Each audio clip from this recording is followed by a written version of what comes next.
Mensagens do Evangelho.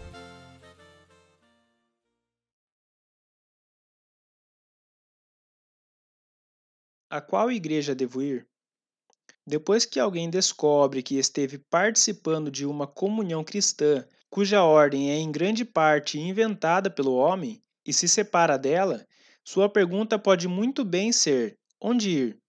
Depois de vermos todos os nomes e divisões na desordem existente na cristandade, é esta pergunta que nos aflige. Mas sem dúvida alguma, a resposta é: a Deus e a palavra da sua graça. Atos capítulo 20, verso 32. É na palavra de Deus que devemos procurar a sua vontade.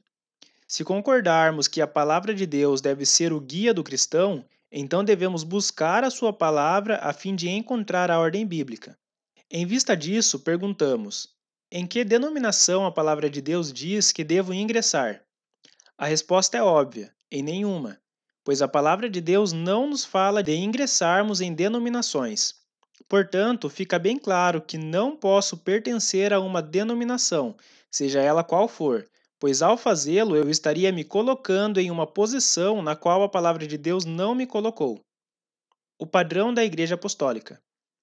Quando nos voltamos a Deus e à palavra da sua graça, descobrimos que ele não nos deixou sem luz acerca do assunto.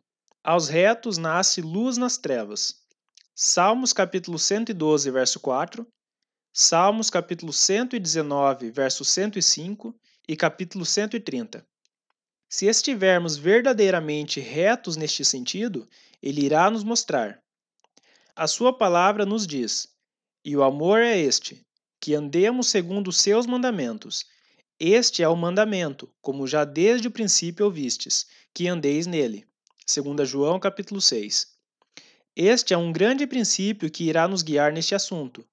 Ele indica que em um dia de abandono e confusão, quando a má doutrina e as práticas nocivas permeiam o testemunho cristão, pois é este o contexto da segunda epístola de João. Veja os versos 7 e 11. Devemos retornar àquilo que era, desde o princípio, aos primeiros fundamentos do cristianismo. Precisamos buscar a palavra de Deus e vermos como a igreja se reunia para a adoração e o ministério nos dias dos apóstolos e adotarmos isso como nosso padrão. A igreja não aparece no Antigo Testamento. Quando buscamos a palavra de Deus para estudar a ordem e função da igreja, devemos nos ocupar do Novo Testamento e, particularmente, das epístolas. É ali que a verdade da igreja é revelada.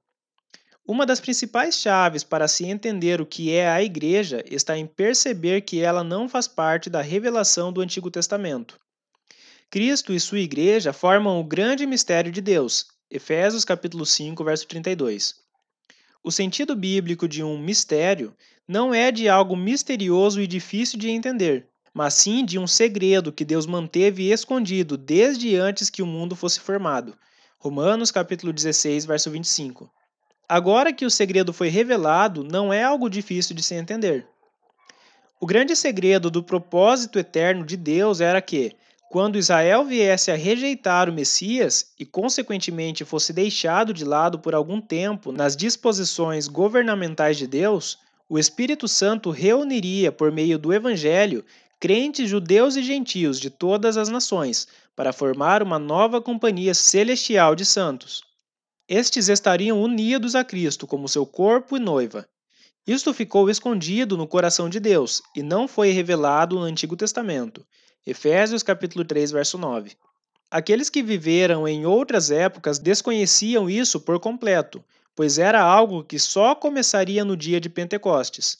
Mateus capítulo 16, verso 18, Atos capítulo 2, verso 1 ao 3, capítulo 47 e capítulo 11, verso 15. Esse segredo, portanto, não foi revelado ao conhecimento dos homens até a época do Novo Testamento, e isso através do ministério especial do apóstolo Paulo. Efésios capítulo 3, verso 2 ao 5, capítulo 9, Colossenses capítulo 1, verso 24 a 27. O mistério não está na pessoa de Cristo, nem em sua vida perfeita como homem neste mundo, nem em sua morte e ressurreição, e tampouco em sua vinda para reinar neste mundo em poder e glória. Todas estas coisas foram mencionadas nas Escrituras no Antigo Testamento. O maravilhoso segredo que agora foi revelado é que Cristo teria um complemento, a Igreja, o seu corpo e noiva, ao seu lado em um dia vindouro, quando ele iria reinar publicamente sobre este mundo. Do dia de Pentecoste até a vinda de Cristo, arrebatamento, Deus está chamando pessoas para fora de todas as nações por intermédio do Evangelho, para que façam parte deste maravilhoso privilégio. Atos capítulo 15, verso 14. Portanto, ao enxergarmos que a verdade da Igreja não tem qualquer parte no Antigo Testamento, não nos voltamos a ele para aprender como a Igreja deve adorar e nem como deve funcionar administrativamente, já que ela não aparece ali. Este é um ponto extremamente importante. Trata-se de algo que muitos cristãos não percebem.